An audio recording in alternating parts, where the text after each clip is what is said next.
In today's video, we're going to talk about choosing between subject and object pronouns like I versus me, he versus him, and they versus them. Thankfully, there's a simple trick. The trick is, when you're evaluating a sentence, delete the other. Let's talk about what that means with a few examples and then a real SAT question. Looking at our first sentence, we have me and Bobby love movies. Me is the main pronoun here. Bobby is the other. Let's delete the other. Let's delete Bobby from the sentence and read it aloud. How does me love movies sound? Not very normal, right? We would say instead, I love movies. That sounds better, of course.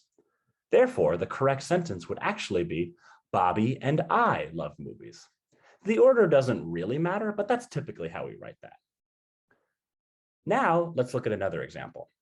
My mom drove me and Bobby to school. We can do the same thing, even though this question is a bit different. Me is the pronoun I want. Bobby is the other. So delete and Bobby again, and we can read aloud. My mom drove me to school. That sounds perfect. In case you thought I was always correct, it's not. Sometimes me works, like a case like this. Now let's look at an SAT question. Question number 5 goes, our neighbor, Mr. Jenkins, was so cantankerous that he would constantly bother I and my sister.